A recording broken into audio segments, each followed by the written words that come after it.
የሰው ልጅ ክቡ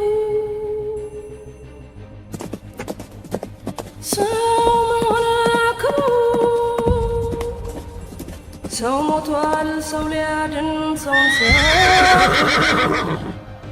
በደግነት በፍቅር በክብር ተጠርቶ በክብር ይሄዳል ሰው ሊኖር ሰው ሞቱ የተሰጠኝ ሕይወት ዛሬ በነፃነት ሰው ተከፍሎበታል ከደምና ከአጥንት ስንት ወገን ወደቀ በነፃነት ምድር ትናገር አድዋ ትናገር ትመስክር ትናገር አድዋ የተሰጠኝ ሕይወት ዛሬ በነፃነት ሰላም እንዴት ናችሁ? ክብራትና ክብራን የአንቱ መዝናኛ የዩቲዩብ ቻናል ቤተሰቦች እንደምን አላችሁ? እንኳን ለ130ኛ ዓመት የአድዋ ድል በዓል በሰላም አደረሳችሁ። በዛሬ ፕሮግራማችን እንግዲህ ስለ አድዋና አድዋን መሰል ታሪኮችን እያነሳሳን እንጫወታለን ማለት ነው። አድዋ ላይ የተነሱ በርካታ ታሪኮች አሉ። በዘመኑ የነበሩ ህዝባችንን ወይም ደግሞ የኢትዮጵያውያንን ጀግንነት በዚህ ፕሮግራማችን የምንዳስስ ይሆናል። አብራችሁ እንድትሆኑ በአክብሮት እንጋብዛለን። ለዚህ ፕሮግራም አዲስ የሆናችሁ ለዚህ ቻናል አዲስ የሆናችሁ ደግሞ ሰብስክራይብ ማድረግ እንዳትረሱ።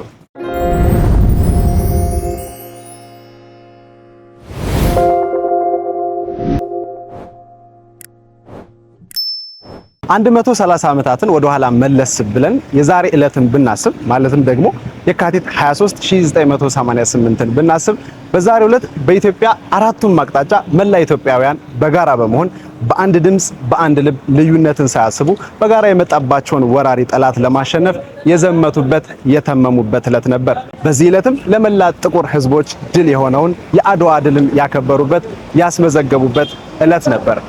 የሰው ልጅ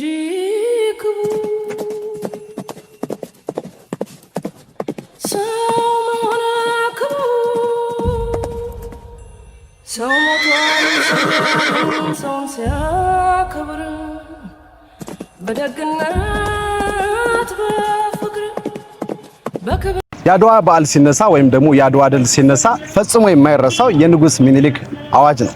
ይህ አዋጃቸውም እንግዲህ በብዙዎቻችን ልቦና ውስጥ በብዙዎቻችን አእምሮ ውስጥ መቼም የማይረሳ ነው። የንጉስ ሚኒሊክ አዋጅ ምን ይላል? የምታውቁትን እስኪ ስለኛ የተወሰነውን በሉልኝ።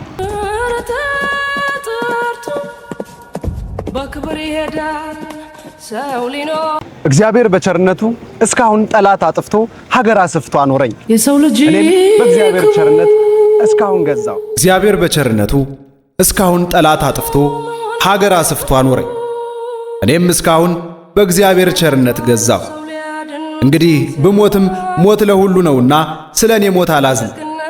ደግሞ እግዚአብሔር አሳፍሮኝ አያውቅ፣ እንግዲህም ያሳፍረኛል ብዬ አልጠራጠርም። አሁንም አገር የሚያጠፋ ሃይማኖት የሚለውጥ ጠላት እግዚአብሔር የወሰነልን የባህር በር አልፎ መጥቷልና እኔም የአገሬ ከብት ማለቁንና የሰውን መድከም አይቼ እስካሁን ዝም ብለው ደግሞ እያለፈ እንደ ፍልፈል መሬት ይቆፍር ጀመር። አሁን ግን በእግዚአብሔር ረዳትነት አገሬን አሳልፌ አልሰጠው። የአገሬ ሰው ካሁን ቀደም የበደልኩ አይመስለኝ። አንተም እስካሁን አላስቀየምከኝ። ጉልበት ያለ በጉልበትህ እርዳኝ፣ ጉልበት የሌለ ለልጅህ ለምሽትህ ለሃይማኖት ስትል በሐዘን እርዳኝ። ወስልተህ ከቀረ ግን ኋላ ትጣላኛለህ። አልተውህም። ማርያምን ለዚህ አማላጅ የለኝ። ዘመቻዬ በጥቅምት ነውና የሸዋ ሰው እስከ ጥቅምት እኩሌታ ድረስ ወረኢሉ ከተላግኝ። የንጉስ ሚኒሊክ የክተት አዋጅ መላ ኢትዮጵያውያንን ከአራቱም አቅጣጫ በአንድነት ያለምንም ልዩነት ዘር፣ ቀለም፣ ሃይማኖት ሳይለዩ በጋራ የመጣባቸውን ጠላት ለማጥፋት በአንድነትና በህብረት ዘመቱ። ይህ የንጉስ ሚኒሊክ እጅግ የሚታወቀውና በመላ ኢትዮጵያውያን ዘንድ የሚወደደው የክተት አዋጃቸው ነው። ስሜ አኪያ ተስፌ ይባላል። ማን? አኪያ ተስፌ 7። ስሜ ማርከን ይባላል 3ኛ።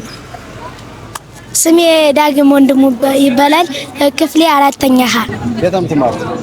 እኔ አዞል ኤዲም አይ ሰርሳ። አድዋ ምን ማለት ነው? አድዋ ማለት የአርበኞች ቀን እንደማለት ይመስለኛል። አድዋ ማለት ሚኒሊክ የነገሰበት ማለት ጊዮርጊስ ስልጣኑን ያገኘበት። ከአድዋ ድል በኋላ ንጉስ ምኒልክ ለተለያዩ ሀገራት ደብዳቤ ይጽፉ ነበር። ንጉስ ምኒልክ በዘመኑ እንግዲህ ለአውሮፓዊው ዲፕሎማት በላኩት ደብዳቤ እንዲህ ብለው እንደነበር ታሪክ ይነግረናል። ጣሊያኖች በጥጋባቸው አድዋ ላይ ተዋግተው ድል ሆኑ። እኔ በድንቁርናቸው ብዛት የነዚያን ሁሉ ክርስቲያን ደም በከንቱ መፍሰሱን እያየሁ ድል አደረኳቸው ብዬ ደስ አይለኝም ብለው እንደነበር ታሪክ ይነግረናል። ይህ የሚያሳየን እንግዲህ ንጉስ ምኒልክ በዘመኑ የነበራቸውን ለሰው ልጆች ሁሉ የነበራቸውን ፍቅር፣ ክብር፣ ዘር፣ ሃይማኖት፣ ቀለም እንደማይለዩ ጠላቶቻቸው ሆነው ሊያጠፏቸው እንደመጡ እንኳን እያወቁ በማሸነፋቸው እንኳን እንደማይኩራሩ የሚያሳይ አንድ ደብዳቤያቸው ነው። ይህንን ታሪክ ይነግረናል። በዚህ የጦርነት ጊዜ ውስጥ እንግዲህ የማይቻለው የተቻለበት፣ መላ አፍሪካውያን አንገታቸውን ቀና ያደረጉበት፣ የሚቻል መሆኑን የታየበት አንድ ድል ነው። ለዘላለም ሲከበር ይኖራል። መላ አፍሪካውያን በተለይም ደግሞ ከኢትዮጵያ ውጭ የምትኖሩ ኢትዮጵያውያን ታውቁታላችሁ ወይም ደግሞ ስሜቱን ትረዱታላችሁ ብዬ አስባለሁ። አለመገዛት፣ ቀኝ አለመገዛት ምን አይነት ስሜት እንዳለው አብዛኞቹ የአፍሪካ ሀገራት በቀኝ የተገዙ በመሆናቸው። በጦርነቱ ወቅት ግን እንግዲህ ኢትዮጵያውያን ድል ከማድረጋቸው ባለፈ ምርኮኛ የነበሩ የጣሊያን ወታደሮች ነበሩ። በዛም ጊዜ እንግዲህ ምርኮኞች በሚመለሱበት ጊዜ አብረው የላኩት ደብዳቤም ነበር። በእጆቼ ጨብጫቸው በእግሬ ረግጫቸው የነበሩትን እኒህን ምርኮኞች ሳልነካቸው የሰደድኩልህ ሞኝነት አይደለም፣ ብትታረቁ ድንቅ፣ ጦርነትም ከከጀላችሁ እነዚህንም ጨምራችሁ ኑ ብለዋቸው ነበር። ይህም እንግዲህ የሚያሳየው አሸነፍን ብለው እንደማይኩራሩ፣ የማረኳቸውን ሰዎች ደግሞ በጦራዊ ዲሲፕሊን ወይም ደግሞ በምርኮኛ ዲሲፕሊን እንግዲህ በዛ ዘመን የነበረ ምን ያህል ስልጣኔ እንደነበር የሚያሳይ ነው። ምርኮኛን አለማጥፋት፣ አለመግደል፣ አለመበደልን የሚያሳይ ነው። ከደብዳቤ ጋር ነበር የላኩላቸውና በሚልኩበት ጊዜ ይህንን ደብዳቤም ጨምረው ልከው ነበረ። ይህ የንጉስ ምኒልክን ርህራሄ እንዲሁም ስልጣኔ የሚያሳይ ነበር። በዚህም ምክንያት እንግዲህ የምኒልክን ውርስ እያስታወስን እንዲህ እንላለን። ምኒልክ ተነስቶ ባያነሳ ጋሻ ግብሩ እንቁላል ነበር ይህን ጊዜ አበሻ፣ በሰራው ወጨፎ ባወጣው እርሳስ ተፈጠመ ጣሊያን አበሻ እንዳይደርስ ተብሎለታል። በአድዋ ጦርነት ኢትዮጵያውያን አባቶቻችን ከማን ጋር ነበር የገጠሙት? ከውጭ ዜጎች፣ ከእንግሊዝ፣ ከጣሊያን ልክ ነው። ከጣሊያን ጋር ነበር የገጠሙት። ዘንድሮ የሚከበረው የአድዋ በዓል ለስንተኛ ጊዜ ነው የሚከበረው? አሮን ነው አልገባም። 130 ልክ ነች። ስለ አድዋ የተዘፈነ ዘፈን እስኪ አንዳችሁ በሉ። እሺ። ወደ አድዋ ሴት ምኒልክ ኑ ካለ ኧረ አይቀርም በማርያም ስለማለ ታዲያ ሲሆን ምን አለ ኧረ እዚህ በላይ የተሰጠሁት ዛሬ በነፃነት። ኢትዮጵያውያን እንግዲህ በመላው ዓለም በምንንቀሳቀስበት ጊዜ በኩራት የምንናገረው የድል በዓላችን ነው አድዋ። ይህ የአድዋ ድል ሲነሳ እንግዲህ ጦረኞች ተዋግተው አባቶቻችን ተዋግተው ያመጡት ድል እንደሆነ ይታወቃል። በአራቱም የኢትዮጵያ አቅጣጫ ያለምንም ልዩነት በአንድ ቃል በአንድ ድምፅ ንጉስ ሚኒሊክን አዋጅ ተከትለው ተነሳስተው ያመጡት ድል ነው። በዚህ ድል ውስጥ እንግዲህ ወታደሮች ሚና መቼም የሚታወቅ ነገር ነው። ነገር ግን በዚህ የጦርነት ጊዜ ጣሊያን በተደራጀ ዘመናዊ የጦር መሳሪያ በሚገጥምበት ጊዜ እንግዲህ ኢትዮጵያውያን በባህላዊ የጦር መሳሪያ ነበር የሚገጥሙት፣ ወኔና የሀገር ፍቅርን ብቻ ተሸክመው ማለት ነው። ወንዶች በጦርነት በሚዋጉበት ጊዜ የሴቶች ድርሻ ምን ነበር? የምታውቁትን የሴቶችን ድርሻ እስኪ ኮሜንት ላይ አሳውቁ። የአድዋ ድል ኢትዮጵያን በዓለም መድረክ ከፍ ከማድረጉም ባለፈ በባርነት ቀንበር ስር ለነበሩ ሕዝቦች የነጻነት ተስፋን የጫረ ታሪካዊ ክስተት ነው። በዚህ ታላቅ ድል ውስጥ የኢትዮጵያ ሴቶች የነበራቸው ሚና በቤት ውስጥ ሥራ ብቻ የተወሰነ አልነበረም። ከዲፕሎማሲያዊ ብልሃት እስከ ግንባር ውጊያ፣ ከቁስለኛ እንክብካቤ እስከ ሞራል ቀስቃሽ ግጥሞች ድረስ ያደረጉት ተሳትፎ የድሉ ዋነኛ ምሰሶ እንደነበሩ የታሪክ ድርሳናት ያስረዳሉ። ሴቶች በአድዋ ጦርነት ወቅት ስንቅና ትጥቅ በማዘጋጀት እንዲሁም ቁስለኞችን በማንከባከብ ረገድ የማይተካን ሚና ተጫውተዋል። አድዋ ያለ ሴቶች አሁን እንዳለው ታሪክ ላይወራ ይችላልም ይባላል። ከዚህም ባለፈ ጦርነቱ ሲጀመር የሞቱትን በመቅበር የተጎዱትን በማከም አልፎ ተርፎም መትረየስና መድፍ ተኩሰው እስከ መዋጋት የደረሰ ጀግንነት መፈጸማቸውን ታሪክ ያስረዳል። የአድዋ ጦርነት መንስኤ የነበረውን የጣሊያኖችን ተንኮልና የተሳሳተ አካሄድ ቀድሞ የተረዱት እቴጌ ጣይቱ ብጡል ነበሩ። ጣይቱ በጣሊያኛ የተጻፈውን ውል በአማርኛ ተተርጉሞ እንዲቀርብ በማድረግ የመጀመሪያውን የጥንቃቄ እርምጃ ወስደዋል። የጦርነቱ ተሳታፊ ሴቶችን ከማስተባበር ባለፈ ራሳቸው በፈረስ ላይ ሆነው ጦሩን በመምራትና በመዋጋት ረገድ የአድዋ ዋነኛ የድል ሰው መሆናቸውን አስመስክረዋል። በጦርነቱ ወቅት የሴት አዝማሪዎች ሚናም ከፍተኛ ነበር። ዋሽንት ይዘውና ወገባቸውን ታጥቀው በፉከራና በሽለላ በግጥም ጦሩን በማነቃቃት ወኔ ይዘሩ ነበር።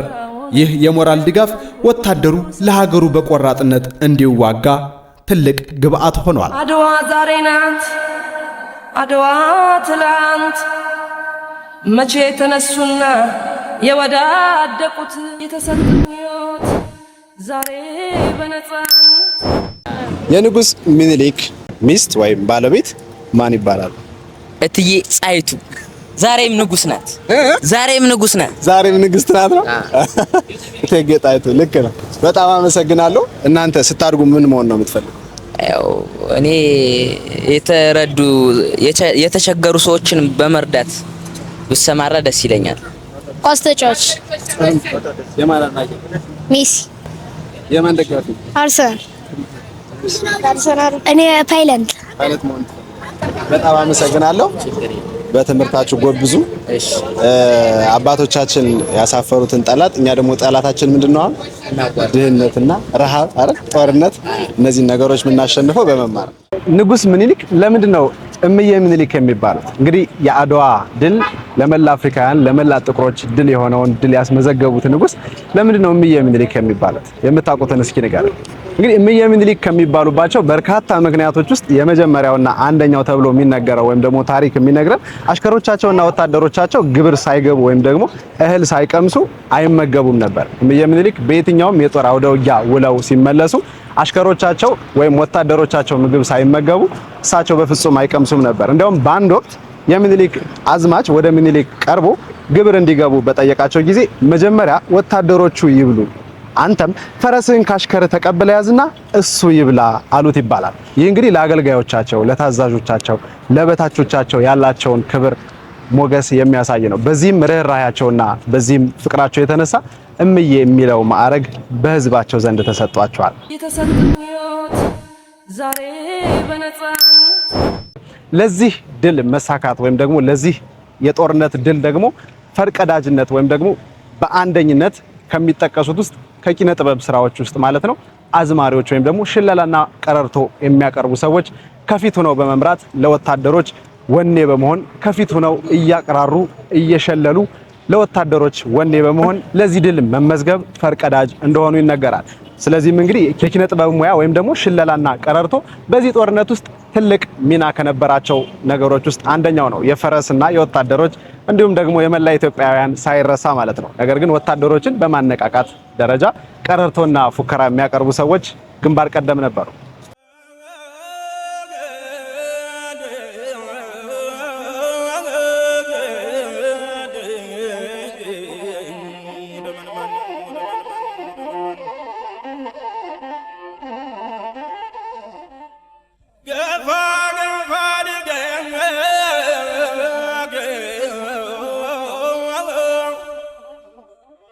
የተሰጡኝ ሕይወት ዛሬ በነፃነት። በጣም አመሰግናለሁ።